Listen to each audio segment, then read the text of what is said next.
हाँ भाई, सभी को नमस्कार। मैं अशोक चौधरी आप सभी विद्यार्थियों का स्वागत करता हूँ एग्रीएंस क्लासेज के इस डिजिटल प्लेटफॉर्म पर। दोस्तों, अपने कल स्टार्ट किया था मारवाड़ रियासत। मारवाड़ रियासत में हमने राव गांगा तक अध्ययन कर लिया था। और राव गांगा की मैंने बताया था कि इसके पुत्र राव मालदेव ने हत्या कर दी थी 1532 ईस्वी में, इसलिए इसको मारवाड़ का प्रथम पितृहंता कहा जाता है, राव मालदेव को। आज अपन आगे चर्चा करेंगे राव मालदेव की। तो ध्यान रखना, राजस्थान की सभी एग्जामों के हिसाब से राव मालदेव बहुत इंपॉर्टेंट शासक है। यहाँ से प्रश्न आने के, जोधपुर रियासत यदि किसी सिलेबस में है तो राव मालदेव से प्रश्न आने के चांस 100% होते हैं। तो आज राव मालदेव को थोड़ा आप ध्यान से पढ़ना है। राव मालदेव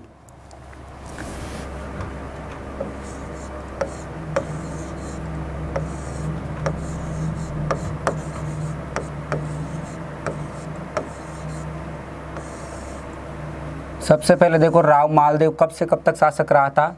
तो 1532 से लेकर 1562 तक। 1532 से लेकर 1562 तक मारवाड़ का शासक कौन था? राव मालदेव। पहले इसके जनरल इंट्रोडक्शन की यदि अपन बात करें तो देखो, मैंने कल बताया था राव गांगा का ज्येष्ठ पुत्र था। ज्येष्ठ पुत्र यानी बड़ा पुत्र, राव गांगा का ज्येष्ठ पुत्र। दूसरी चीज देखो इसकी, राव मालदेव का जन्म कब हुआ था? राव मालदेव का जन्म 5 दिसंबर 1511 को। 5 दिसंबर 1511 को। इंपॉर्टेंट शासक है तो इनका जन्म डेट भी अपने को थोड़ी ध्यान रखनी है। बाकी छोटे मोटे राजाओं की नहीं भी रखो तो कोई बात नहीं। दूसरी चीज देखो, राव मालदेव को कहा जाता है जोधपुर का सबसे प्रतापी शासक। जोधपुर का सबसे प्रतापी शासक। जोधपुर का सबसे लंबी अवधि तक रहने वाला शासक कौन था? राव जोधा। कल बताया था जोधपुर का सबसे प्रतापी शासक था ये। कैसे था अभी आगे बताऊंगा मैं। दूसरी चीज, इसका राज्याभिषेक। राव मालदेव का राज्याभिषेक। तो ध्यान रखना, राव मालदेव का राज्याभिषेक कहां पर हुआ था? राव मालदेव का राज्याभिषेक हुआ था सोजत में। बोलो कहां पर हुआ था? सोजत में। और ये सोजत कहाँ पर है? पाली। राव मालदेव का राज्याभिषेक कहाँ हुआ था? सोजत, पाली। कब हुआ था? 21 मई 1532 को राव मालदेव का राज्याभिषेक सोजत, पाली में 21 मई 1532 को हुआ था। अब ये जब शासक बना था उस टाइम इसके पास, मतलब कि इसके राज्याभिषेक के समय मालदेव के पास कितने परगने थे? केवल और केवल मात्र 2 परगने थे। राव मालदेव के पास 1532 में जब ये मारवाड़ की गद्दी पर बैठा था तो इसके पास 2 परगने थे। कौन कौन से थे दोनों? तो देखो, एक तो था सोजत परगना और दूसरा था जोधपुर परगना। एक तो इसके पास सोजत परगना था और एक जोधपुर परगना था। लेकिन बाद में इस राव मालदेव ने अपनी कुशलता से 52 तो युद्धों को जीता था और 58 परगनों को जीता था। इसीलिए इसको कहा जाता है मालदेव को 52 युद्धों का विजेता। 52 युद्धों का विजेता एवं 58 परगनों का स्वामी।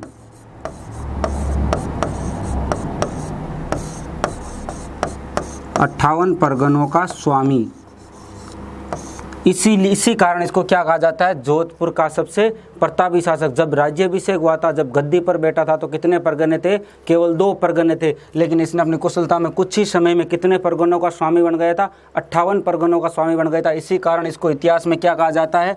52 युद्धों का विजेता एवं 58 परगनों का स्वामी। इसीलिए इसको कहा जाता है प्रतापी शासक। इसी कारण एक फारसी इतिहासकार था, फारसी इतिहासकार।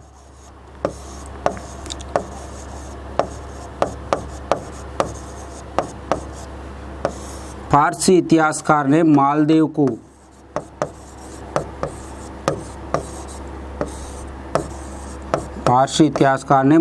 को क्या कहा है? हस्मत वाला शासक।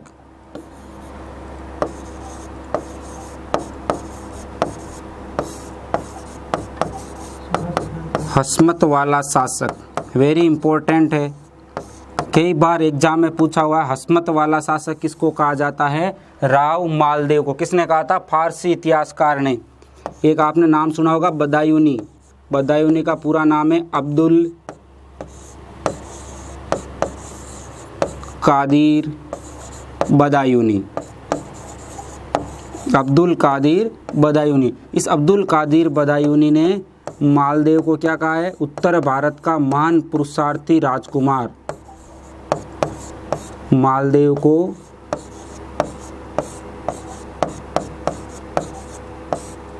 उत्तर भारत का महान पुरुषार्थी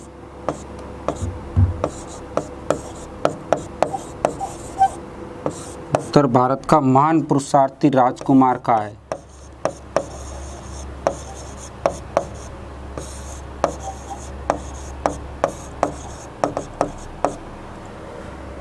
राव मालदेव को उत्तर भारत का महान पुरुषार्थी राजकुमार किसने कहा? अब्दुल कादिर बदायूनी। और एक राव मालदेव की उपाधि भी थी। इसकी उपाधि क्या थी? देखो, राव मालदेव की उपाधि, तो राव मालदेव की उपाधि थी हिंदू बादशाह।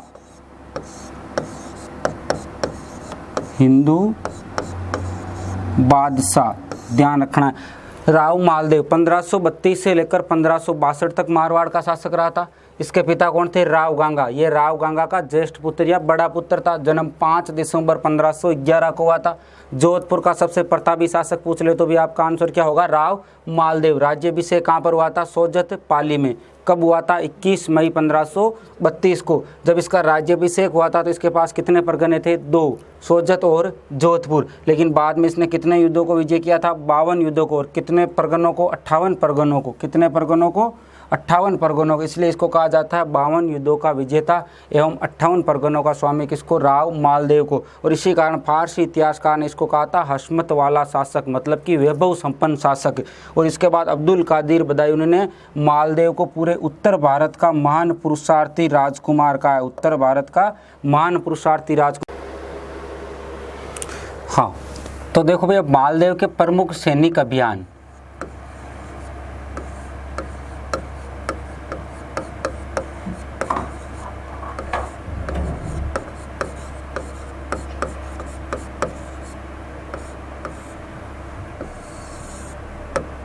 प्रमुख सैनिक अभियान। तो देखो, मालदेव शासक कब बना था? नंबर 1 पर 1532 में। तो पहला सैनिक अभियान कब करेगा? 1532 में। नंबर 2 पर 32 के बाद क्या आएगा? 1533। तीसरा सैनिक अभियान 1538 और चौथा सैनिक अभियान 1539। कैसे याद? 32, 33, 38, 39। मालदेव के प्रमुख सैनिक अभियानों 32, 33, 38, 39। अब देखो 32 में कौन सा अभियान? भद्राजुण अभियान।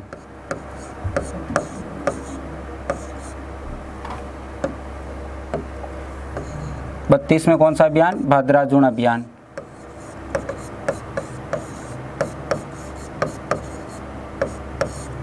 तैतीस के अंदर नागौर अभियान।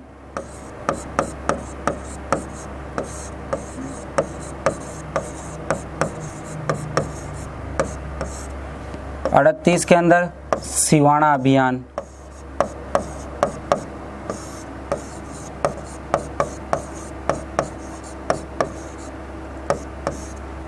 और 39 के अंदर जालोर अभियान।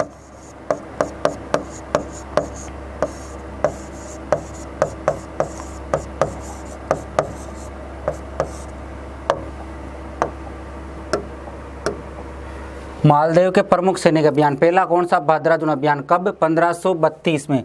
और भद्राजुण का शासक कौन था इस टाइम? तो ध्यान रखना है, भद्राजुण का शासक जब मालदेव ने आक्रमण किया था 1532 में भद्राजुण पर, तो भद्राजुण का शासक था बीरा। इस बीरा को पराजित किया था। 1533 में नागौर पर आक्रमण किया, तो नागौर का शासक दौलत खां। बोलो कौन था? दौलत खां। 1538 में सिवाना पर आक्रमण किया, तो सिवाना का शासक डूंगर सिंह, सिवाना का शासक डूंगर सिंह। और 1539 में जब जालोर पर आक्रमण किया था तो जालोर का शासक कौन था? सिकंदर खां।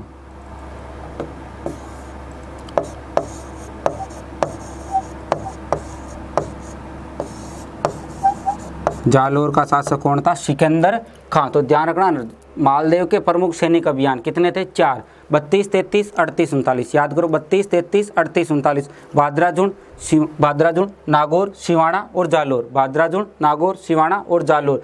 भाद्राजुंड का शासक कौन था? बीरा। नागौर का शासक दौलत खां। यह ध्यान रखना, जब नागौर आक्रमण किया था तो यहाँ पर युद्ध हुआ। उस युद्ध को इतिहास में जानते हैं हीरावाड़ी का युद्ध।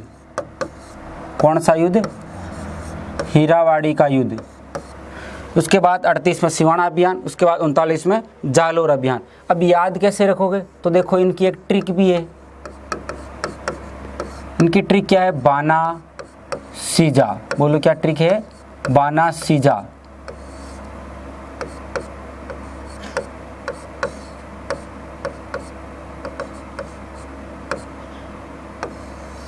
बाना सीजा। देखो, बा से क्या हो जाएगा? भाद्राजुंड अभियान। ना से क्या हो जाएगा? नागौर अभियान। सी से क्या हो जाएगा? सिवाना अभियान। और जा से क्या हो जाएगा? जालोर अभियान। नंबर 1 पर भाद्राजुंड सबसे पहले जब राज्याभिषेक होता 32 में, 33, 32, 33, 38, 39 आ गई। तो नागौर मालदेव के प्रमुख सैनिक अभियान कितने हो गए? 4। जब मालदेव ने अपने आसपास के इन सभी परगनों को जीत लिया था तो इसने क्या करा कि अपने भाइयों पर भी आक्रमण शुरू कर दिया था। कहाँ पर? बीकानेर पर आक्रमण करता अगला आक्रमण। और बीकानेर के जो राठौड़ थे वो कहाँ से गए थे? जोधपुर से गए हुए थे। 1488 में राव बीकान ने स्थापना की थी बीकानेर की, और वहाँ राठौड़ साम्राज्य की नींव रखी थी, और उन पर आक्रमण कर दिया था मालदेव ने। कब किया था? 1541। वेरी इंपॉर्टेंट युद्ध है इतिहास में। 1541 ईस्वी। और 1541 में जो युद्ध हुआ था उसको इतिहास में किस नाम से जाना जाता है? पाहेबा या साहेबा का युद्ध। पाहेबा या साहेबा का युद्ध। पाहेबा या साहेबा का युद्ध किस किस के बीच में हुआ था? तो एक तरफ तो देखो राव मालदेव, एक तरफ तो कौन था? राव मालदेव। और वसेज कौन हो जाएगा? राव जेतसी। और ये राव जेतसी फ्रॉम कहाँ का था? बीकानेर का। जब मालदेव ने अपने आसपास के परगनों को जीत लिया था तो अपने भाइयों, क्योंकि ये भी राठौड़ी था राव जेतसी, इस पर आक्रमण कर दिया था मालदेव ने। इस मालदेव के साथ में कौन था? इसका सेनापति था। नाम ध्यान रखना है। इस मालदेव का सेनापति था जिसका नाम था कुंपा। सेनापति का नाम क्या था? कुंपा। यह युद्ध होता है और इस युद्ध में विजय किसकी होती है? इस युद्ध में मालदेव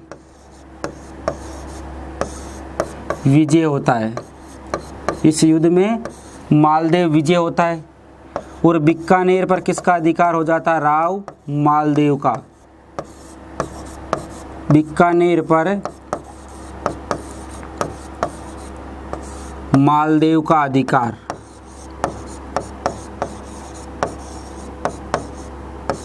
बीकानेर पर किसका अधिकार हो गया था? मालदेव का। और इस बीकानेर का प्रशासक किसको बनाता है? ये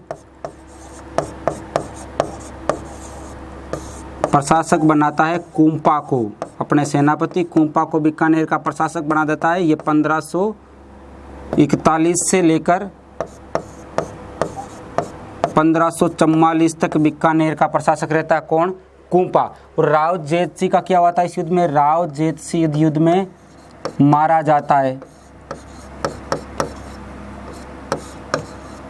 और इस राव जेतसी का पुत्र था, इस राव जेतसी का पुत्र, इसका क्या नाम था? कल्याणमल। राव जेतसी के पुत्र का क्या नाम था? कल्याणमल। कल्याणमल शेरशाह सूरी की शरण में चला जाता है। कल्याणमल शेरशाह सूरी की शरण में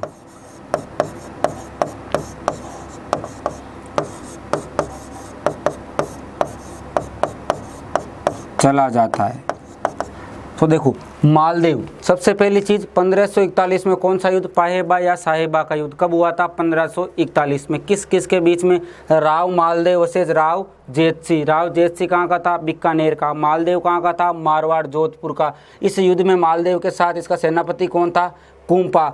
इस युद्ध में विजय किसकी होती है, मालदेव की, और मालदेव की विजय होती है और राव जेतसी क्या होता है, मारा जाता है। और राव जेतसी का जो पुत्र था कल्याणमल, वो यहाँ से बीकानेर से भागकर कहाँ चला जाता है, शेरशाह सूरी की शरण में चला जाता है। और बीकानेर पर किसका अधिकार हो जाता है, मालदेव का अधिकार हो जाता है। और बीकानेर का प्रशासक किसको नियुक्त कर देता है, मालदेव अपने सेनापति कुंपा को यहाँ का प्रशासक बनाकर वापिस कहाँ आ रहा था, जोधपुर आ रहा था। तब भी इसको याद आ गया मेड़ता। मेड़ता का शासक था वीरमदेव। इस वीरमदेव और मालदेव के बीच में दरिया जोश हाथी को लेकर बचपन में विवाद हो रखा था। वो वीरमदेव इसको याद आ गया तो उसने सोचा कि चलो कोई बात नहीं, बीकानेर से चलते हुए नागौर होते हुए नहीं, मेड़ता होते हुए निकलेंगे और वीरमदेव को भी लपकाते चलते हैं। तो इसने क्या करा, अगले ही साल आया जब तक 1542 में, 41 में पाहेबा साहेबा का युद्ध हुआ था और 1542 ईस्वी में कौन सा अभियान कर दिया था इसने, मेड़ता अभियान। कौन सा अभियान कर दिया था, मेड़ता अभियान। और इस टाइम मेड़ता का शासक कौन था, वीरमदेव। मेड़ता का शासक कौन था, वीरमदेव।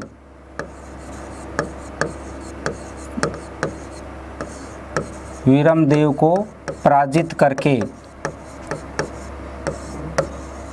वीरमदेव को पराजित करके मेड़ता एवं अजमेर पर अधिकार कर लिया। मेड़ता एवं अजमेर पर अधिकार। वीरमदेव को पराजित करके मेड़ता एवं अजमेर पर अधिकार, क्योंकि उस टाइम मेड़ता वालों के अंडर में क्या आता था, अजमेर मेड़ता वालों के अंडर में आता, इसलिए इसने वीरमदेव को पराजित कर दिया और मेड़ता एवं अजमेर पर अधिकार कर लिया था 1542 में। किसने, राव मालदेव ने। ये वीरमदेव जी का क्या हुआ, ये वीरमदेव जी भी भागकर कहाँ चले गए, शेरशाह सूरी की शरण में। वीरमदेव भागकर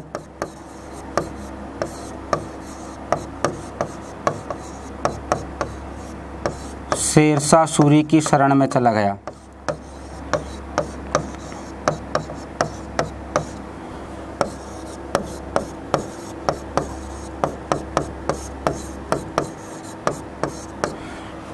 अब देखो, अभी मैंने बताया पाहेबा साहेबा के युद्ध में जेतसी का पुत्र कल्याणमल भी भागकर कहाँ गया था, शेरशाह सूरी की शरण में। वीरमदेव मेड़ता का भागकर भी कहाँ गया था, शेरशाह सूरी की शरण में। अभी क्या होता है कि 1540 में आपको पता हो तो शेरशाह सूरी ने हुमायूं पर आक्रमण किया था। बिलग्राम का युद्ध हुआ था 1540 में, बिलग्राम कन्नौज के पास में, यूपी। बिलग्राम के युद्ध में शेरशाह सूरी के हाथों हुमायूं हार जाता है। हुमायूं वहाँ से भागकर कहाँ आ जाता है, जोधपुर के पास आ जाता है, जोगी तीर्थ नामक स्थान पर। तो सबसे पहले अपने देखा मालदेव का जनरल इंट्रोडक्शन, उसके बाद इसके 4 प्रमुख सैनिक अभियान, बादराजुण, नागौर, सिवाना, जालोर। उसके बाद 1541 में पाहेबा या साहेबा का युद्ध। 1542 में मेड़ता अभियान, किसको पराजित किया, वीरमदेव को। वीरमदेव को पराजित करके मेड़ता एवं अजमेर पर अधिकार कर लिया और वीरमदेव भागकर कहाँ चला जाता है, शेरशाह सूरी की शरण में। चलो आगे, अब देखते हैं हुमायूं मालदेव संबंध।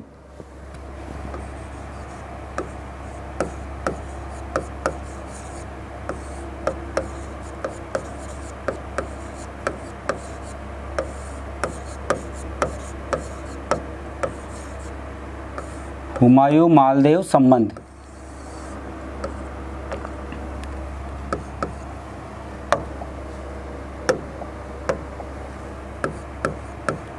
(1540) में कौन सा युद्ध होता है, बिलग्राम का युद्ध। 1540 में बिलग्राम का युद्ध होता है। बिलग्राम कहाँ पर है, कन्नौज, यूपी। ये युद्ध किस किस के बीच में होता है, एक तरफ तो कौन था, हुमायूं, और दूसरी तरफ कौन था, शेरशाह सूरी। अब होता क्या है कि 1540 के बिलग्राम के युद्ध में शेरशाह सूरी से हुमायूं पराजित होता था। दिल्ली एवं आगरा पर किसका अधिकार हो जाता है, शेरशाह सूरी का। हुमायूं यहाँ से भाग जाता है और हुमायूं यहाँ से भागकर सीधा कहाँ पहुँचता है, जोगी तीर्थ नामक स्थान पर। जोगी तीर्थ नामक स्थान पर।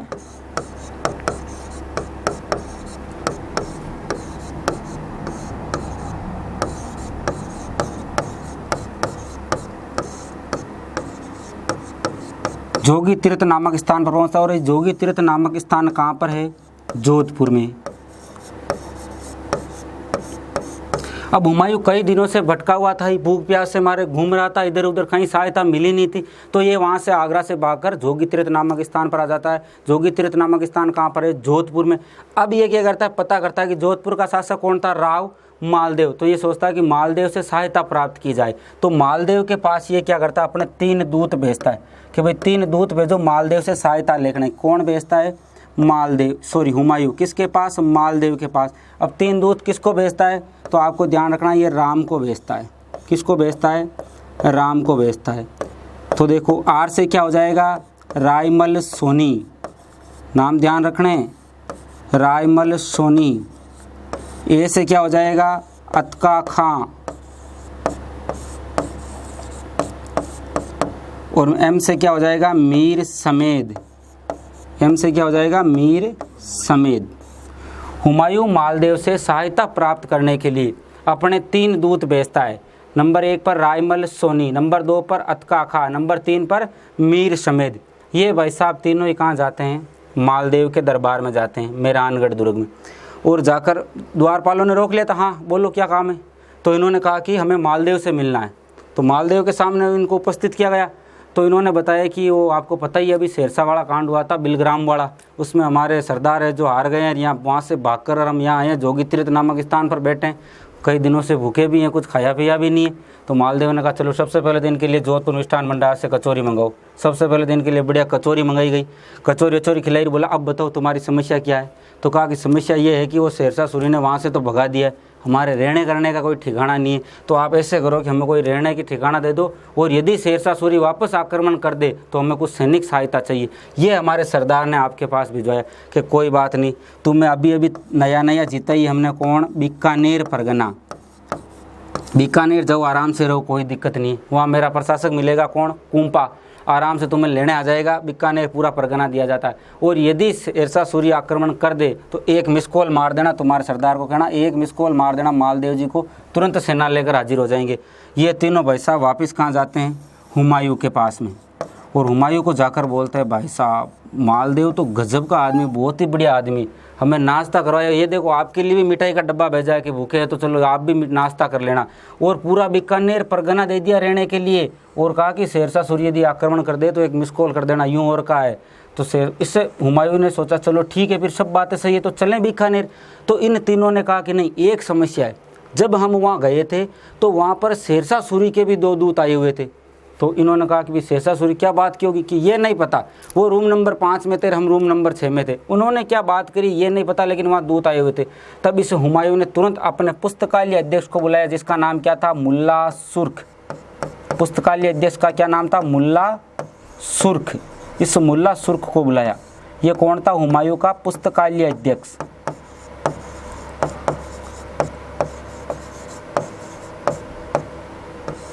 इस पुस्तकालय अध्यक्ष को बुलाया और क्या, हाँ बता भाई मुल्ला जी क्या बात कर सकते हैं? तो इसने कहा कि यही बात की होगी, शायद मालदेव ने शेरशाह सूरी से हाथ मिला लिया होगा, उसको कहा होगा कि तुम उसको बीकानेर में कैदी बना देना और फिर मेरे हाथों सौंप देना, मैं तेरे पर आक्रमण नहीं करूंगा। तो ये हुमायूं क्या करता है, अपने पुस्तकालय अध्यक्ष मुल्ला सुर्ख की सलाह पर मालदेव पर अविश्वास करके और कहाँ चला जाता है? अमरकोट पाकिस्तान में वीर साल सोडा की शरण में चला जाता है। वहीं पर बादशाह अकबर का जन्म होता है, वीर साल सोडा की शरण में चला जाता है। कहाँ पर? ये अमरकोट चला जाता है। ये किसकी सलाह पर? अपने पुस्तकालय अध्यक्ष मुल्ला सुर्ख की सलाह पर। और वर्तमान में ये अमरकोट कहाँ पर है? पाकिस्तान में है। वर्तमान में कहाँ पर है? पाकिस्तान में।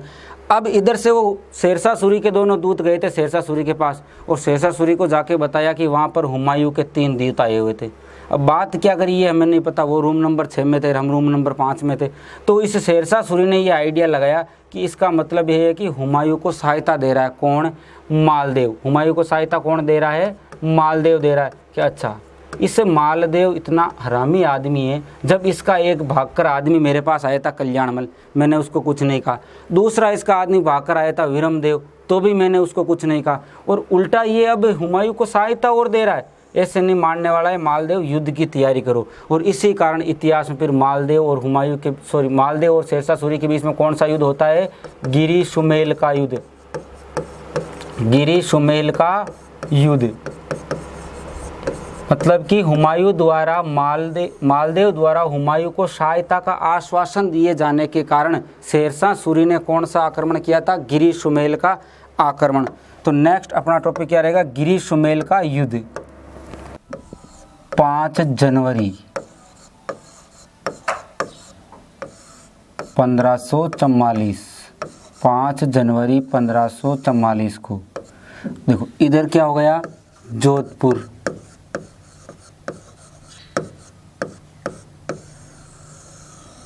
और इधर क्या हो जाएगा? आगरा।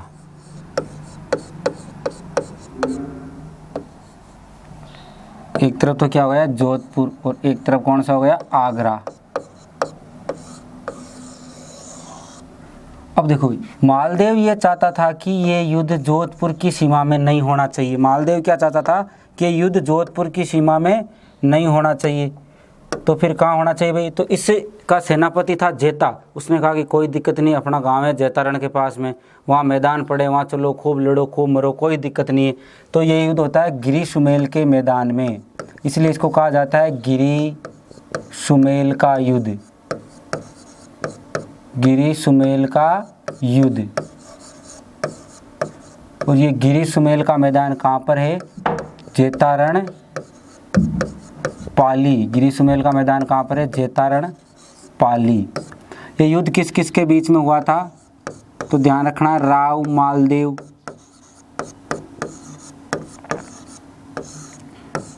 वसे सामने कौन हो जाएगा? शेरशाह सूरी। राव मालदेव वसे शेरशाह सूरी। और इस शेरशाह सूरी के साथ इसका एक तो सेनापति था, और इस सेनापति का नाम क्या था? जलाल खां जलवानी। जलाल खां जलवानी नाम याद रखना है भाई, जलाल खां जलवानी।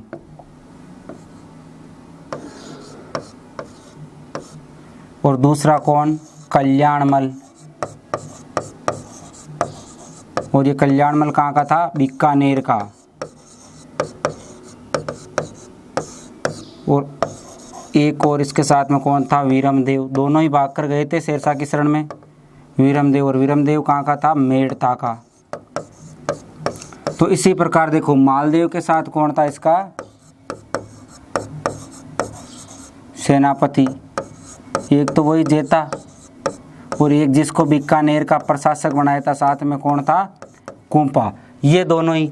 अब इस मालदेव ने क्या करा था? मालदेव आगरा से रवाना हुआ अपनी सेना लेकर, और ये मालदेव आगरा से आगे चला और सीधा कहाँ पहुंचा था? बाबरा नामक स्थान पर। कौन सा स्थान? बाबरा नामक स्थान। बाबरा नामक स्थान पर पहुंचा। ये बाबरा कहाँ पर है? पाली जिले में आता, बाबरा ब्यावर के पास में बाबरा नामक स्थान पर पहुंचता है। और अपने युद्ध की योजना कहाँ बनाता है शेरशाह सूरी? बाबरा नामक स्थान पर। ध्यान रखना है, शेरशाह सूरी ने गिरी सुमेल युद्ध की योजना कहाँ बनाई थी? बाबरा पाली में। तो बाबरा नामक स्थान पर युद्ध की योजना बनाता है।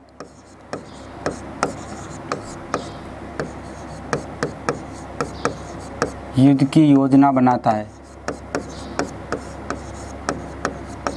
बाबरा नामक स्थान पर युद्ध की योजना बनाता है। कौन? शेरशाह सूरी। कौन से युद्ध की? गिरी सुमेल के युद्ध की। इधर से मालदेव जी जोधपुर से रवाना होकर कहाँ पहुँच जाते हैं? गिरी सुमेल के मैदान में। अब शेरशाह सूरी जब यहाँ पर योजना बना रहा तो पता करता है कि मालदेव की तो लाखों की तादाद में सैनिक आए हैं, और इस शेरशाह सूरी के पास 80,000 सैनिक थे। इसने तुरंत कल्याणमल को बुलाया, इधर आ रहे। तो क्या कह रहा था? मालदेव तो कोई नहीं, छोटा मोटा आदमी, छोटा मोटा क्या सेना देगी, लाखों की सेना लेकर आया, मरवाएगा। तो और मैंने सुना है कि तुम्हें भी बहुत बुरी तरह छूता, तब तुम भागकर मेरे पास आए थे। तो इन्होंने कहा नहीं ऐसी बात। शेरशाह सूरी ने कहा अब तुम जो भी मैं कहता हूँ वो करते जाओ, अब युद्ध मेरे हिसाब से लड़ा जाएगा। और इस शेरशाह सूरी ने कूटनीति का प्रयोग किया और एक पत्थर तैयार किया। जाली पत्थर था, झूठा पत्थर, और अपने सैनिकों को व्यापारियों को वेश में कर दिया और उनको तलवार ढाल वगैरह देकर और गिरी सुमेल के मैदान में बेचने के लिए भेज दी।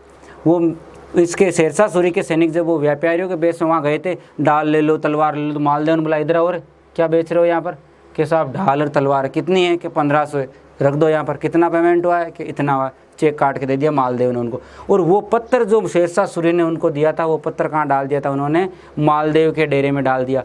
मालदेव को जब वो पत्थर मिला तो मालदेव ने पढ़ा कि शेरशाह सूरी, तुम्हारे कहे अनुसार आज हमने मालदेव को गिरी सुमेल के मैदान में लाकर खड़ा कर दिया।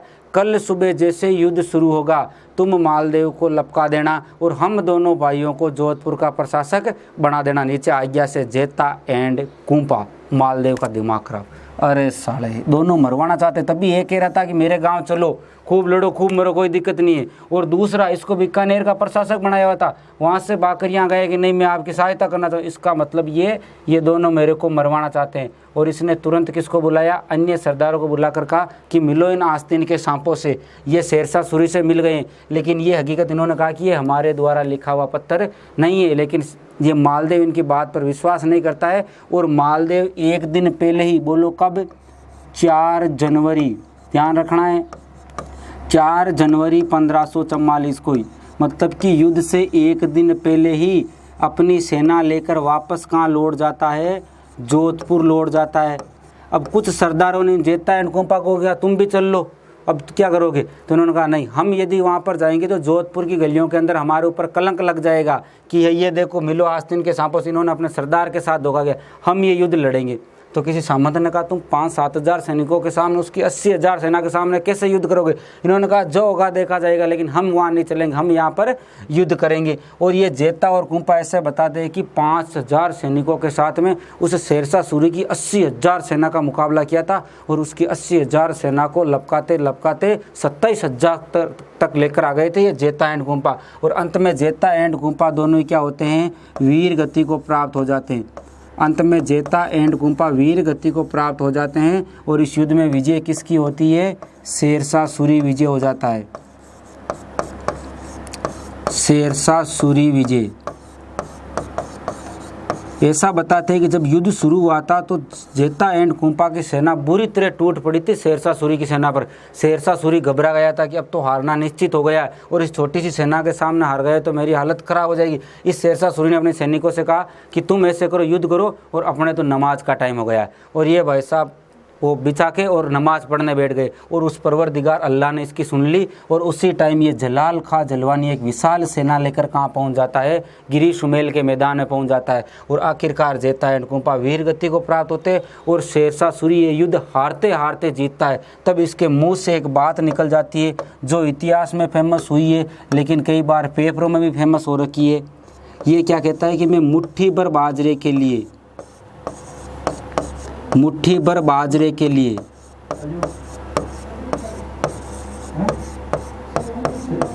मुट्ठी भर बाजरे के लिए हिंदुस्तान की बादशाहत खो देता, हिंदुस्तान की बादशाहत खो देता।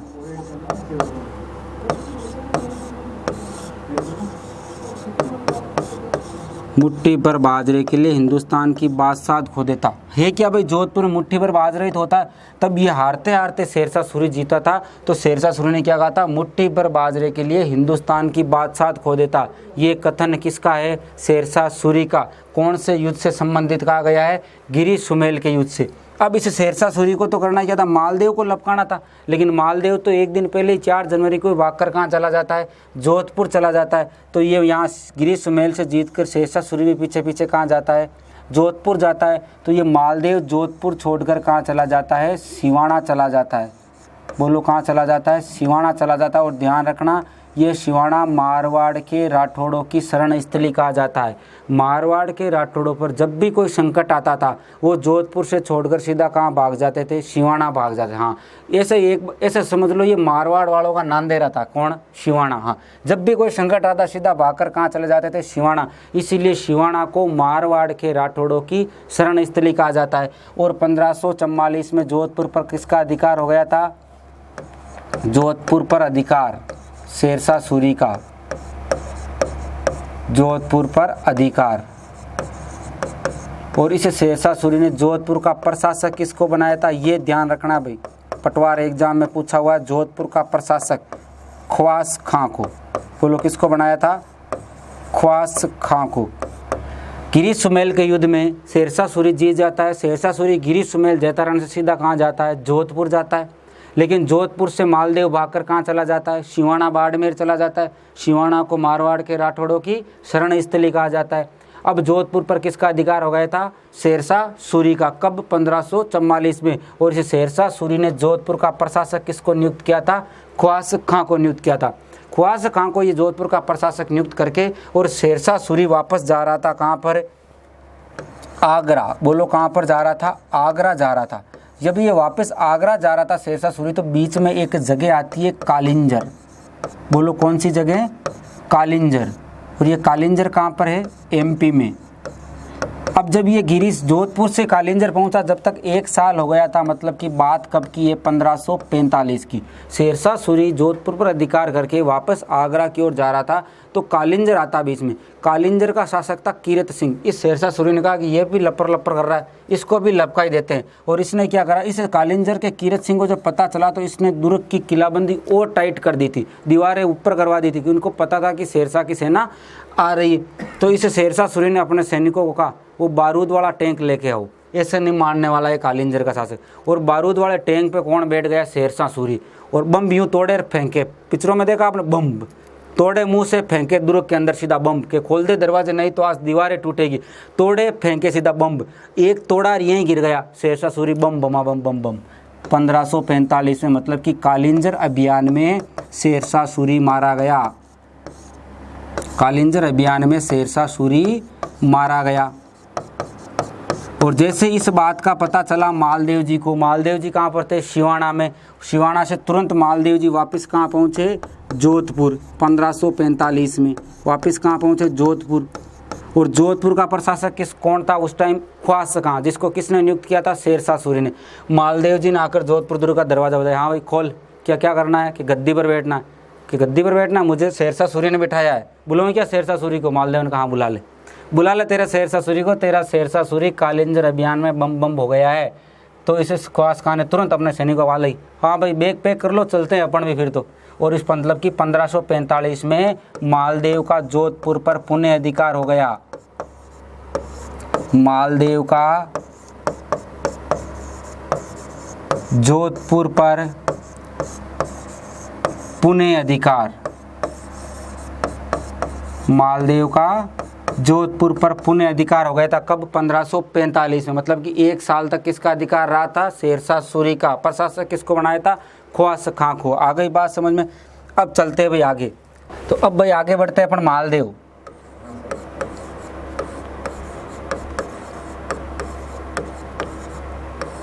तो देखो गिरी सुमेल युद्ध करवा दिया, ठीक है। इसके बाद में मालदेव का 1545 में शेरशाह सूरी की मृत्यु के बाद पुनः अधिकार कहाँ हो गया था, जोधपुर पे। अब अपन बात करते हैं मेवाड़ मारवाड़ संबंध की एक बार।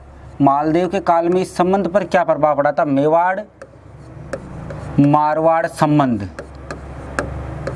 मेवाड़ मारवाड़ संबंध, देखो भाई मेवाड़ मारवाड़ संबंध खराब क्यों हो गए थे। मैंने बताया था कि 1534 में जब गुजरात के बहादुर शाह ने मेवाड़ पर आक्रमण किया था, तब अपने मालदेव जी ने सहायता की थी मेवाड़ की। लेकिन इस टाइम क्या हुआ था, मेवाड़ और मारवाड़ के संबंध खराब हो गए थे। उसका कारण क्या था, मेवाड़ का एक सामंत था जिसका नाम था जेत सिंह। बोलो क्या नाम था, जेत सिंह। ये कौन था, जेत सिंह, मेवाड़ का सामंत, मेवाड़ का सामंत था। और इस टाइम मेवाड़ का शासक कौन था, महाराणा उदय सिंह। आगे बात समझो। इस जेत सिंह की पुत्री थी, जेत सिंह की पुत्री थी। और उस पुत्री का नाम क्या था, स्वरूप कंवर। बोलो क्या नाम था, स्वरूप कंवर। इस स्वरूप कंवर का विवाह किसके साथ कर दिया था, इस जेत सिंह ने, स्वरूप कंवर वेट्स मालदेव। इस स्वरूप कंवर का विवाह किसके साथ कर दिया था, मालदेव के साथ कर दिया था। स्वरूप कंवर कौन थी, मेवाड़ के सामंत जेत सिंह की पुत्री थी। आ गई बात समझ। अब क्या हुआ, देखो विवाह हो गया तो अपने क्या होता, विवाह होता था जब नए जमाई को ससुराल बुलाते, पावना गीत गाते, मैंने बताया था लोकगीतों में। तो नए जमाई जी को कहाँ बुलाया गया, मेवाड़ बुलाया गया। मालदेव जी मेवाड़ आए, और जब मालदेव जी मेवाड़ आए तो इस स्वरूप कंवर की छोटी बहन थी, स्वरूप कंवर की छोटी बहन। इस स्वरूप कंवर की छोटी बहन को देखते ही मालदेव जी का दिमाग खराब। ये बहुत ही ज़्यादा सुंदर थी भाई। तो मालदेव जी ने क्या करा, इस स्वरूप कंवर के पिता अपने ससुर जी जेत सिंह से क्या कहा था कि ससुर जी, जब आपके पास ये रसगुल्ला था तो हमें ये दही बड़ा क्यों दे दिया? फिर आपने, आपके पास जब ये रसगुल्ला था तो हमें ये दही बड़ा क्यों दिया? इससे जेत सिंह नाराज हो जाता है। भाई किसी के पिता को आप ये बात बोलो कि उसकी पुत्री के बारे में, तो नाराज ही होगा। और ये जेत सिंह नाराज होकर उस स्वरूप कंवर की छोटी बहन का विवाह किसके साथ कर देता है? उदय सिंह के साथ कर देता है। बोलो किसके साथ कर देता है? उदय सिंह के साथ कर देता है। इस कारण उदय सिंह एवं मालदेव में क्या हो जाता है? मनमुटाव हो जाता है भाई दोनों के बीच में। मालदेव और उदय सिंह के बीच में क्या हो जाता है? मनमुटाव हो जाता है। तो ये तो थी अपने मेवाड़ मारवाड़ संबंध की कहानी। अब देखो भाई, बात करते हैं मालदेव जी के विवाह की। तो मैं बात कर रहा हूँ रूठी रानी उमादे। बोलो किसकी? रूठी रानी उमादे। और रूठी रानी उमादे का विवाह किसके साथ हो गया था? रूठी रानी उमादे वेट्स, इसका विवाह हो गया था राव मालदेव के साथ। राव मालदेव के साथ। और ये रूठी रानी उमादे किसकी पुत्री थी? तो ध्यान रखना, Roothi Rani Umade daughter of Lunkaran, daughter of Lunkaran from Jaisalmer, from Jaisalmer. अब देखो हुआ क्या था, मालदेव ने अपने आसपास के सारे क्षेत्रों को जीत लिया था। यहाँ तक इसने अपने भाइयों को बीकानेर और मेड़ता वालों को भी नहीं छोड़ा था। इसने क्या करा था कि अब किस पर आक्रमण की सोची थी? जैसलमेर पर आक्रमण की सोची थी। अब जैसलमेर की इतनी शक्ति नहीं थी कि वो मालदेव का मुकाबला कर सके। जैसे ही मालदेव की सेना गई तो इसके लूणकरण के सामंतों ने समझाया कि हम मालदेव का सामना नहीं कर सकते हैं, तो क्या करें कि मालदेव को कुछ धन पैसे देकर, धन सामग्री देकर इसको विदा कर दिया जाए। तो मालदेव जी ने कहा कि ठीक है, फिर 1,51,000 ले आओ भाई। कितने ले आओ? 1,51,000 ले आओ। 1,51,000 देकर मालदेव जी को लूणकरण ने वापस जोधपुर भेज दिया। कुछ दिनों बाद पैसे तो खत्म हो गए। मालदेव जी वापस जाकर जैसलमेर पर आक्रमण की योजना कर ली। फिर 1,51,000 और दे दिए गए, कोई बात नहीं, लेकिन पैसे फिर खत्म हो गए। तो मालदेव जी तीसरी बार भी पहुंच गए तो 1,51,000 और दे दिए। लेकिन ये पैसे दे दे के ये लूणकरण परेशान हो गया था। ये लूणकरण परेशान हो गया था। लूणकरण ने अपने सामंतों के साथ मीटिंग रखी और कहा कि इससे बजाय तो मालदेव जैसलमेर ही ले ले। 4,50,000 तो ले ही गया है, 4,50,000 तो ले गई, इससे बढ़िया तो जैसलमेर ही ले ले, मैं पैसे दे के परेशान हो गया हूँ। तब इसके कुछ सामंतों ने इसको समझाया था कि क्यों ना मालदेव लूणकरण जी, आपकी जो पुत्री है उमादे, उसका विवाह किसके साथ कर दिया जाए? मालदेव के साथ कर दिया जाए। और मालदेव के साथ यदि विवाह कर दोगे तो मालदेव आपका क्या हो जाएगा? जवाई हो जाएगा। और जवाई कभी आक्रमण करते नहीं है। तो लूणकरण ने कहा कि क्या मालदेव अपनी उमादे के साथ शादी कर लेगा? तो सामंतों ने कहा क्या दिक्कत है भाई अपनी उमादे में, एकदम नाक कान आँख मुँह से सब एकदम रेडी है, सुंदर है, कर लेगा। तो इसने क्या करा, लूणकरण ने नारियल भेज दिया कहाँ पर? जोधपुर मालदेव के पास में। जब नारियल मालदेव के पास पूछा तो मालदेव ने कहा ऐसे कैसे विवाह कर ले भाई, पहले कोई फोटो वगैरह दिखाओ। तो इस उमादे की 2-3 बढ़िया सी सेल्फी ली हुई थी। वो सेल्फी किसको भेजी गई? मालदेव को भेजी गई। मालदेव ने सेल्फी देखी और अपने दोस्तों को भी बताई। दोस्तों ने कहा भाभी तो बढ़िया है भाई। मालदेव ने वो व्हाट्सएप वैसे थंब वाला आता ना, वो थंब करके भेज दिया क्या ओके डन है। तो मालदेव का विवाह किसके साथ हो गया था? सॉरी, उमादेव का विवाह राव मालदेव के साथ। किसकी पुत्री थी ये? लूणकरण की पुत्री थी। अब हुआ क्या था कि इस विवाह में इसके साथ एक दासी आई थी जिसका नाम क्या था? बारमली। मालदेव जी बारात लेके गए, बढ़िया घोड़े हाथी गधे सब गए थे मालदेव जी की बारात में। विवाह हो गया, फेरे हो गए, वापस बारात कहाँ आ गई थी? जोधपुर आ गई थी। इससे बारमली के साथ ये दासी आई थी। और पहले जो दासियाँ दिया करते थे राजकुमारियों के साथ में, उसको कहते थे डांवरिया। बोलो क्या कहते थे? डांवरिया। तो ये डांवरिया आई थी कौन? बारमली। किसके साथ में? रूठी रानी उमादे के साथ में। अब मालदेव जी शाम को घर पे आ गए। वो अपने पेंट कोट वगैरह दुल्ले वाली ड्रेस तो मालदेव जी ने खोल दी और अपने दोस्तों ने कहा कि ले भाई शादी करके आया, पार्टी दे। होता ही है, अपने भी होता है। तो मालदेव जी अपने दोस्तों के साथ पार्टी करने बैठ गए। और मालदेव जी ने भाई साहब फुल शराब का अफीम का सेवन कर लिया। नशे में हो गए मालदेव जी, एकदम धुत। नशे में धुत होकर मालदेव जी गए अपने कमरे में। मालदेव जी अपने कमरे में जाकर और एक दासी को भेजा कि जाओ और रानी को बुला कर लेकर आओ और बोलो कि मालदेव जी आपका कमरे में इंतज़ार कर रहे हैं। आ गई बात समझ में? कमरे में आपका इंतज़ार कर रहे हैं। वो दासी जाकर बोली तो इससे उमादेव ने अपनी दासी जो इसके साथ आई थी बारमली, इस बारमली को ये कह के भेज दिया कि राजा साहब को जाके बोलो कि रानी साहब को भी श्रृंगार में थोड़ा टाइम लगेगा, रानी साहब को भी श्रृंगार में थोड़ा टाइम लगेगा। अब मालदेव जी तो नशे में थे, ये बारमली आई सीधा कहाँ पर? कमरे में। किस लिए? कहने के लिए कि भाई रानी साहब को अभी श्रृंगार में थोड़ा टाइम लगेगा। लेकिन मालदेव नशे में था, मालदेव ने सोचा यही बारमली है, और समस्त रात्रिकालीन क्रियाओं का शिकार कौन हो गई थी? ये बारमली। और इससे बारमली क्या हो जाती है? नाराज़ हो जाती है, और बारमली यहाँ से भागकर सीधा कहाँ जाती है? उमादेव के पास में जाती है और क्या कहती है कि तुम्हारे पति का चरित्र ठीक नहीं है, तुम्हारे पति का चरित्र ठीक नहीं है। आई बात समझ में? दासी कौन थी? बारमली। इसने कहा कि तुम्हारे पति का चरित्र ठीक नहीं है। और ये उमादेव क्या करती है? विवाह की पहली रात ही रूठ कर चली जाती है, विवाह के पहली रात ही रूठ कर चली जाती है। और ये कहाँ पर जाती है भाई? तारागढ़ दुर्ग। तारागढ़ दुर्ग अजमेर। बोलो कहाँ चली जाती है? ये तारागढ़ दुर्ग अजमेर चली जाती है, और वहीं अजमेर में ही रहने लगी ताप भर, जीवन भर। अब ये मालदेव से रूठ कर रही थी। अब क्या होता है कि एक चीज़ और बता दूं कि रूठी रानी का यदि महल पूछ ले, रूठी रानी का महल, तो आपका ध्यान रखना, एक तो महल कहाँ पर है? तारागढ़ दुर्ग अजमेर में। दूसरा महल कहाँ पर है? जयसमंद झील, जयसमंद झील। और जयसमंद झील कहाँ पर है? उदयपुर। और तीसरा महल कहाँ पर है इसका? मांडलगढ़। एक प्रश्न पूछ ले, रूठी रानी कविता, रूठी रानी कविता, तो आपका आंसर क्या होना चाहिए? केसरी सिंह बारट। बोलो क्या हो जाएगा? केसरी सिंह बारट। रूठी रानी कविता किसकी? केसरी सिंह बारट की। और रूठी रानी महल कहाँ पर है? तो ध्यान रखना, 3 जगह प्रश्न दे के पूछ ले, निम्न में से कौन सी जगह रूठी रानी का महल नहीं है?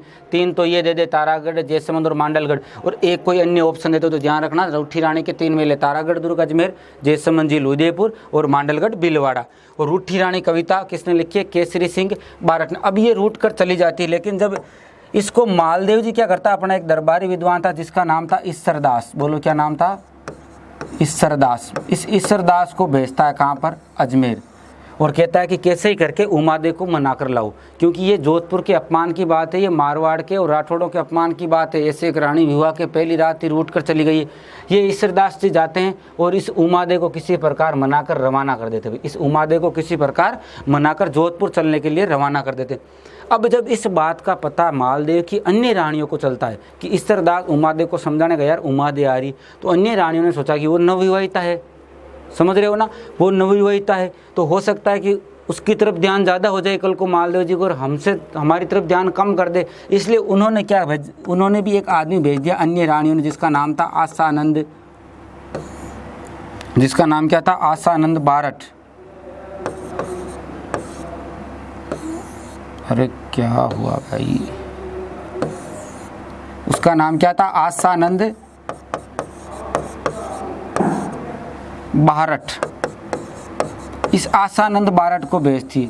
ये आसानंद बारट जाता है और आधे रास्ते उमादेव से मिलता है, और उमादेव से कहता है कि देख, जोधपुर तो जा, कोई बात नहीं, लेकिन अब जोधपुर में तेरी वो इज्जत नहीं रहेगी जो पहले थी, क्योंकि ये तू पहले रूठ के गई है, वापस आएगी। क्योंकि इस आसानंद बारट ने उमादेव को एक दोहा सुनाया था कि मान रखे तो प्यू तज, प्यू रखे तज मान, 2-2 गजो न बंदियो, एक एक खंबे ठान। समझ में आई होगी? मान रखे तो प्यू तज, यदि तेरे को मान सम्मान चाहिए तो पिया को त्यागना पड़ेगा, और यदि पिया चाहिए तो फिर मान सम्मान नहीं मिलेगा, क्योंकि 2-2 गजो न बंदियो, क्योंकि 2 हाथी कभी भी एक खंबे पे नहीं बांधे जा सकते। उसी प्रकार मान रखे तो प्यू तज, प्यू रखे तज मान, 2-2 गजो न बंदियो, एक एक खंबे ठान। इस आसानंद बारट के इस दोहे से उमादेव यहाँ से वापस मुड़ जाती है और सीधा कहाँ चली जाती है? गुंदोज चली जाती है। बोलो कहाँ चली जाती है? ये गुंदोज चली जाती है। और ये गुंदोज कहाँ पर है? पाली में। गुंदोज कहाँ पर है? पाली। और गुंदोज में जाकर अपने दत्तक पुत्र राम के साथ रहने लगती है, अपने दत्तक पुत्र राम के साथ रहने लगती है। दत्तक पुत्र राम के साथ। दत्तक पुत्र का मतलब होता है गोद लिया हुआ पुत्र। आ गई बात समझे। तो इस आसानंद बारठ की वजह से ये दत्तक पुत्र राम के साथ कहाँ चली जाती है, गुंदोच चली जाती है, और जीवन भर मालदेव से नहीं मिलती है, जीवन भर मालदेव से नहीं बोलती। इसीलिए इसको इतिहास में किस नाम से जाना जाता है, रूठी रानी के नाम से जाना जाता है। आ गई बात समझ में। अब देखो भाई, जब मालदेव की मृत्यु होती है 1562 ईस्वी में, बोलो कब होती है, 1562 ईस्वी जब मालदेव की मृत्यु होती है, तो ये रूठी रानी इस मालदेव की पगड़ी के साथ महासती होती है, पगड़ी के साथ महासती, महासती हो जाती है।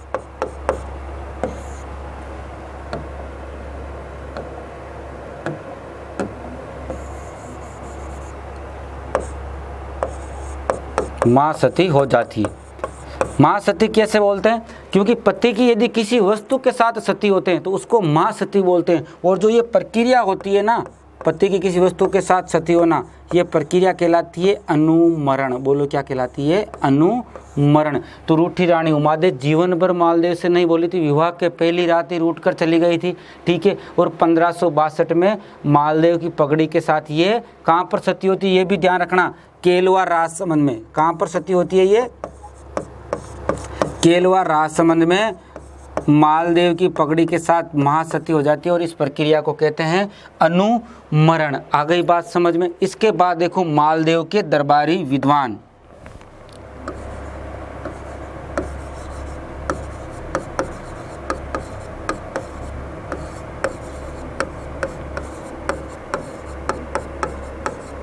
मालदेव के दरबारी विद्वान। नंबर 1 पर देखो भाई,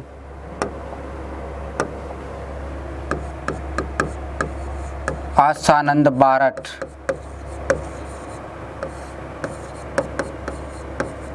आसानंद बारठ। और आसानंद बारठ जी की रचना कौन कौन सी है, तो देखना, आसानंद बारठ की नंबर 1 पर रचना उमादे रानी भटियाणीरा कवित। उमादे रानी भटियाणीरा कवित। नंबर 2 पर देखो भाई, बागा बारमलीरा दुहा।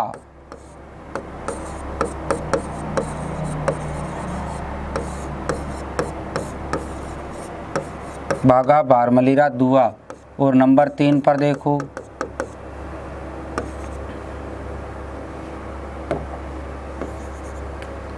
गोगा जी की पेड़ी। गोगा जी की पेड़ी। आ गई बात समझ में। नंबर 2 पर दरबारी विद्वान,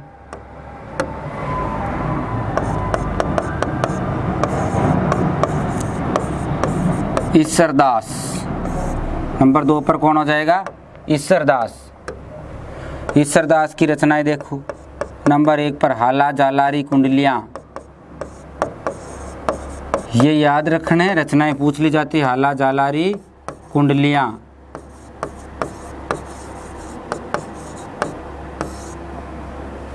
नंबर 2 पर देखो, देवी यान।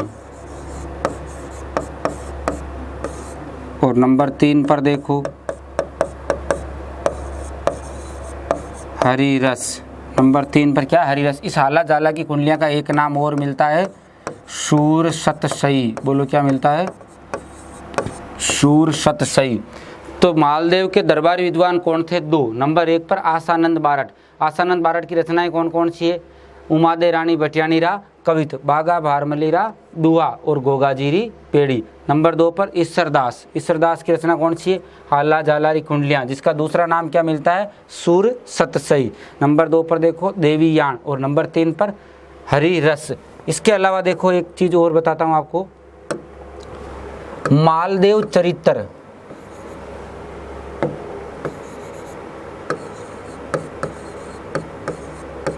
मालदेव चरित्र की रचना किसने की है, तो ध्यान रखना, मालदेव चरित्र की रचना की है मुंशी देवी प्रसाद ने। मुंशी देवी प्रसाद। तो ये तो मालदेव जी का साहित्यिक विकास हो गया। मुंशी देवी मालदेव चरित्र की रचना किसने की है? मुंशी देवी प्रसाद ने। इसके बाद देखो राव मालदेव का स्थापत्य विकास।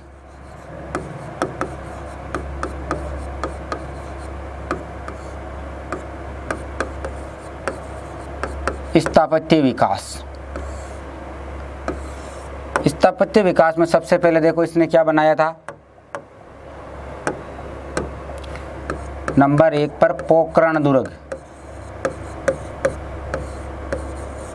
नंबर 1 पर पोकरण दुर्ग। कहाँ पर है पोकरण? जैसलमेर। बोलो कहाँ पर है? जैसलमेर। नंबर 2 पर सोजत दुर्ग। सोजत दुर्ग कहाँ पर है? पाली में।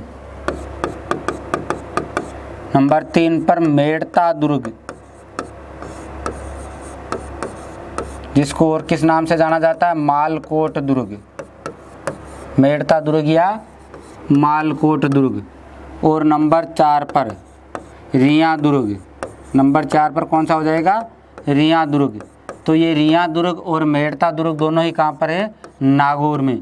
तो इन चारों दुर्गों का निर्माण किसने करवाया था? राव मालदेव ने। तो ये अपने राव मालदेव का क्या हो जाता है? स्थापत्य विकास। और ये थे अपने मारवाड़ के राव मालदेव का इतिहास। इस मालदेव के वैसे तो 25 रानियां और 12 पुत्र बताए जाते हैं, लेकिन मुख्यतः 4 पुत्र थे। ये अपन नेक्स्ट क्लास में चर्चा करेंगे। तो आज अपने राव मालदेव के बारे में बेटा देखो, सबसे पहले राव मालदेव के पिता राव गांगा, जिसकी हत्या किसने की थी? राव मालदेव ने की थी। इसी मालदेव को मारवाड़ का प्रथम पितरंता कहा जाता है। इसका राज्याभिषेक सोजत में हुआ था 1532 में। राज्याभिषेक के समय कितने परगने थे? 2। बाद में इसने 58 परगने जीत लिए थे, 52 युद्धों को जीता था। इसलिए मालदेव को 52 युद्धों का विजेता एवं 58 परगनों का स्वामी कहा जाता है। इसके बाद इसने फारसी इतिहासकार ने इसको हस्मत वाला शासक कहा था। हस्मत वाले शासक का मतलब होता है वैभव संपन्न शासक। इसके बाद अब्दुल कादिर बदायूनी ने राव मालदेव उत्तर भारत का महान पुरुषार्थी राजकुमार कहा है, और इस राव मालदेव की उपाधि थी हिंदू बादशाह। इसके बाद हमने देखे राव मालदेव के प्रमुख सैनिक अभियान, जिनमें 4 सैनिक अभियान देखे थे: बाना सीजा, बादराजुन, नागौर, सिवाना और जालोर। 32, 33, 38, 39। इसके बाद हमने देखा था पाहेबा साहिबा का युद्ध 1541 में राव मालदेव से बीकानेर के राव जेत सिंह के बीच में हुआ था। राव मालदेव की विजय हुई थी। राव मालदेव का बीकानेर पर अधिकार हो जाता है और बीकानेर का प्रशासक राव मालदेव अपने सेनापति कुंपा को बना देता है। राव जेत सिंह युद्ध में मारा जाता है और राव जेत सिंह का पुत्र कल्याणमल भागकर शेरशाह सूरी की शरण में चला जाता है। इसके बाद में 1542 में मेड़ता अभियान किया था, जिसमें विरमदेव मेड़तिया को पराजित किया। विरमदेव मेड़तिया भागकर कहाँ चला जाता है? शेरशाह सूरी की शरण में चला जाता है। मेड़ता एवं अजमेर पर किसका अधिकार हो जाता है? राव मालदेव का अधिकार हो जाता है। उसके बाद हुमायूं एवं मालदेव संबंध देखे थे। 1540 के बिलग्राम युद्ध में हुमायूं शेरशाह सूरी के हाथों पराजित होकर कहाँ आ जाता है? जोधपुर के निकट जोगी तीर्थ नामक स्थान पर आ जाता है। जोगी तीर्थ नामक स्थान पर वो मालदेव से सहायता प्राप्त करने के लिए अपने 3 दूत भेजता है, जिनका नाम क्या है? राम। ट्रिक क्या बताई थी? राम, रायमल, सोनी, अतका खां और मीर समेत ये तीनों सैनिक जाते। तो राव मालदेव हुमायूं को सैनिक सहायता एवं बीकानेर परगना देने का आश्वासन देता है, लेकिन हुमायूं अपने पुस्तकालय अध्यक्ष मुल्ला सुरख की सलाह पर राव मालदेव पर अविश्वास करके अमरकोट पाकिस्तान वीरसाल सोडा की शरण में चला जाता है। और वहीं वीरसाल सोडा की वही घर पर किसका जन्म हुआ था? बादशाह अकबर का जन्म होता है। जब शेरशाह सूरी को इस बात का पता चलता है कि मालदेव हुमायूं को सहायता देना चाहता है, तो शेरशाह सूरी मालदेव पर आक्रमण की तैयारी कर लेता है। और फिर कौन सा युद्ध होता है इतिहास में? 5 जनवरी 1544 को गिरी सुमेल का युद्ध होता है, जिसमें किसकी विजय हुई थी? शेरशाह सूरी की। राव मालदेव के वीर सेनानायक जेता एवं कुंपा वीर गति को प्राप्त हो जाते हैं। और मालदेव शेरशाह सूरी ने कहा था कि मैं मुट्ठी पर बाजरे के लिए हिंदुस्तान की बादशाह खो देता। जोधपुर पर भी किसका अधिकार हो जाता है? शेरशाह सूरी का। जोधपुर का प्रशासक किसको नियुक्त करता है? शेरशाह सूरी। ख्वास खां को मालदेव भागकर कहाँ चला जाता है? सिवाना। और सिवाना को मारवाड़ के राठौड़ों की क्या कहा जाता है? शरण स्थली। उसके बाद में हमने देखा कि 1545 के कालिंजर अभियान में शेरशाह सूरी मारा जाता है, तो मालदेव 1545 में जोधपुर पर पुनः अधिकार कर लेता है। उसके बाद हमने देखा कि मेवाड़ और मारवाड़ के संबंध खराब किस लिए हुए थे? क्योंकि अपनी उसकी मालदेव की रानी स्वरूप कौर की छोटी बहन का विवाह महाराणा उदय सिंह के साथ कर दिया गया था, इसलिए इसके विवाह इनके संबंध खराब हो जाते हैं। उसके बाद देखा कि इस राव मालदेव का विवाह रूठी रानी उमादेव के साथ हुआ था, जो लूणकरण की पुत्री थी। 1536 में विवाह होता और विवाह के पहली रात ही रूट कर उमादेव कहाँ चली जाती है? तारागढ़ दुर्ग अजमेर में चली जाती है और इतिहास में रूठी रानी के नाम से जानी जाती है। रूठी रानी के 3 महल, तारागढ़ दुर्ग, अजमेर, जैसमंद झील, उदयपुर और मांडलगढ़, भीलवाड़ा। रूठी रानी कविता किसने लिखी थी? केसरी सिंह बारट ने। इसके बाद देखा कि साहित्यिक विकास, आसानंद इसका दरबारी विद्वान था। आसानंद की रचनाएं उमादे रानी भट्टानेरा, कवित, देवीयान और हरिरस। इसके बाद हमने देखा कि इसका स्थापत्य विकास, इसने 4 दुर्गों का निर्माण करवाया था। पोखरण दुर्ग जैसलमेर, सोजत दुर्ग पाली, मेड़ता या मालकोट दुर्ग नागौर एवं रिया दुर्ग नागौर। इसके बाद अपन करेंगे नेक्स्ट क्लास में चर्चा। धन्यवाद। जय हिंद दोस्त।